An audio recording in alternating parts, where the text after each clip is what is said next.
Hi and welcome back. I'm Chris, this is my channel, The Running Therapist. Trying to go for something a bit more me for this week's video.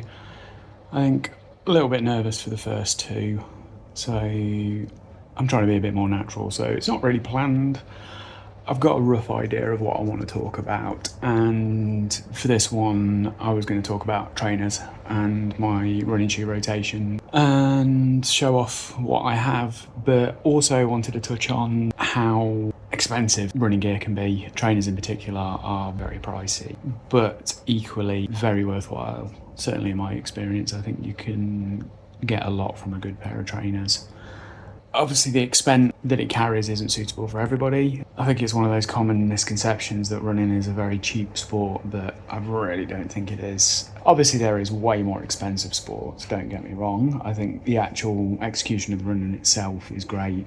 But then when I look at supplementation, sports massage, gear that you need, how much you've got to rotate trainers, when you're training seriously, how you need different trainers to serve different purposes, it adds up a lot. I think the position I find myself in, because my wife is a reseller, she actually has a channel on YouTube called Chloe's Reselling Journey. Buying secondhand is very much a way of life for us. So I actually source pretty much all of my running gear off Vinted and eBay and charity shops for odds and ends, vests and things like that. But a lot of my trainers, particularly recently, have been coming off Vinted, and I tend to cycle trainers a lot because I have lots that I like to try. I've got almost a hit list of particular models I want to try out, particular brands, and I'm very, very obsessed with the whole carbon runners.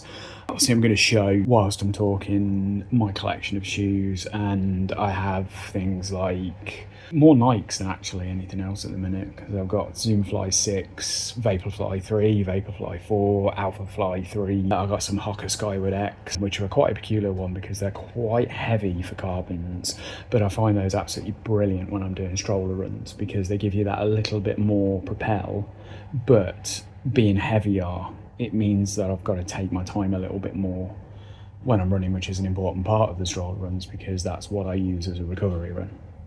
I've got Asics Nova Blast 5, which I use almost exclusively for recoveries.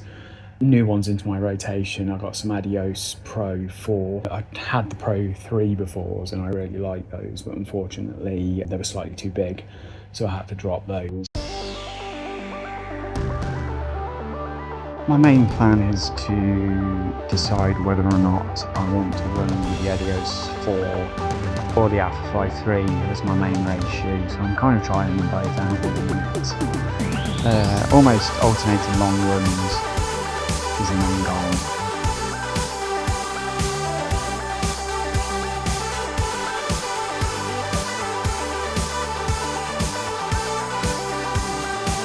Still very undecided on which ones I actually prefer above each other because they both perform really well. But I think the 4s at the minute seem to have a little bit more pop, whereas the Alphafly 3s seem to be a lot more forgiving when I'm getting into the sort of 14-15 mile range. I'm finding my calves and shins are a lot less battered.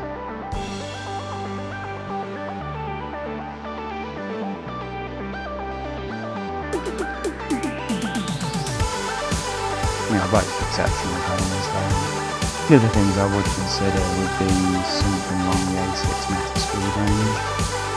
So as you can see just from my current lineup, I'm very changeable with my trainers, should we say.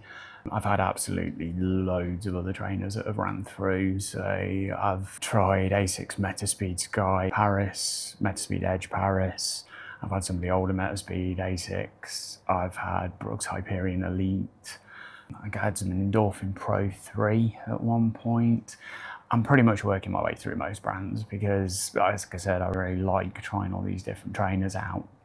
But I do think it leads to something that is, it feels prevalent, I think, with watching other running content that I see, is just the sheer cost. And how much people prize the new trainers, because I see quite a few trends of nobody's interested in your new trainers as they find an interesting way to slide the trainers into shot, or I've seen people doing drop keys and swiping around new trainers and things like that. And I 100% get it. The enjoyment of getting a new pair of trainers and the excitement of trying some. So for instance, we went away for the weekend a couple of weeks ago and I got a pair of Vaporfly 4 just before we went. So I took them with me purely because I wanted to try those out, which again was a bit silly really because I had no other trainer options. And so if they didn't suit, I was stuck. But the excitement overtook me. And I think particularly from having that ADHD brain as well, it's very dopamine inducing, getting some exciting new things to try out. And trialing carbons is a really exciting thing to do. But equally, the expense of it is obscene. Trainers can be so expensive, and look at the rotation I've got and you couldn't even begin to comprehend how much it would actually cost if I bought them all new. But I don't. My main hunting ground for trainers is Vinted, and I think because we're very much a environment of buying secondhand, particularly because, as I said, it's my other half's business. She does it a lot, so I'm always looking out for things like that. And I do sell stuff with her as well, or I purchase stuff that she will then sell on if there's a good margin and stuff in it. So most of the trainers I buy, if not all the trainers I buy, are off of Vinted at the moment. I'm finding this brilliant because I can get some absolute bargains for trainers in comparison to spending the absolute ton that you would spend buying the trainers new. So for instance, the Zoomfly 6. The Zoomfly 6s I bought, a very, very new trainer. I picked mine up for, I think they're about £35 including postage, because there was damage on the upper part of where the second lacing spot is. You probably noticed it when I put it through on the video. No idea how that happened, but it has absolutely zero effect on the trainer. In performance-wise, it's purely aesthetics. And saving £60–70 on a pair of trainers, just because of that, I couldn't care less, because I'm still going to get the use out of the trainers, and I'm way more about substance over look, which is why I've got such a random mix of colorations and things like that. Again, it does suit me because I do like a broad spectrum of colouring. I love the bright, explosive trainers, and equally I like stealthy black trainers at the same time. The Vaporfly 4 I managed to get for 40 quid as well, which was an absolute bargain. I think the most expensive pair of trainers in my whole rotation was the Alpha Flies, but I got those with very little mileage on them and I paid just over £100 for them. But those were different because my instruction was pick something for my birthday. So those were a birthday present last year. And I absolutely love those, but I really enjoy getting a bargain on the other trainers. Again, it does have its downsides though, especially with the trainers, because they've only got a limited amount of life in them. And you do find I've had some where, like the Brooks Hyperion Elite 2 that I got, absolute bargain, looked immaculate, looked barely used. Went out for my first run, and about halfway into the run, I was starting to get a weird noise from the right shoe. Almost like a clicking sound in the right shoe. Couldn't figure out what was going on. I thought I got a stone caught or something like that. So the second run I did in them, same sort of time, about halfway into the run, the noise started again.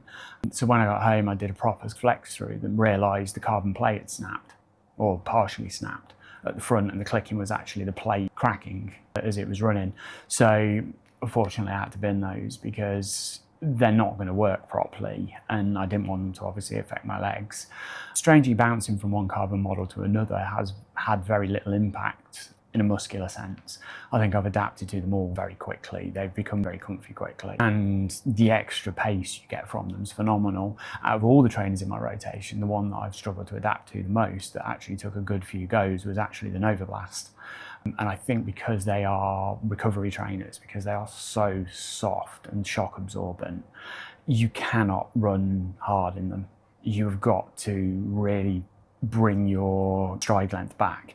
So I keep my pace, I keep my cadences about the same. So my cadence is about 185 to 190 is my normal cadence, and what governs my speed is my stride length.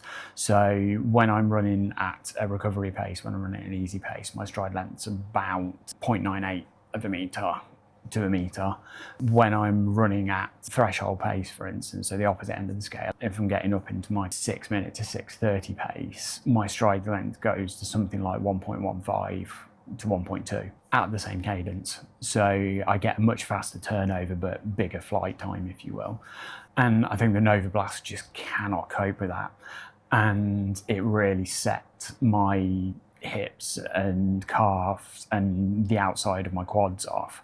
So it was almost like all those stabilizing muscles were really having to work so much harder because of the soft shoe. But now I've actually got it in mind that I wear these when I'm running slower.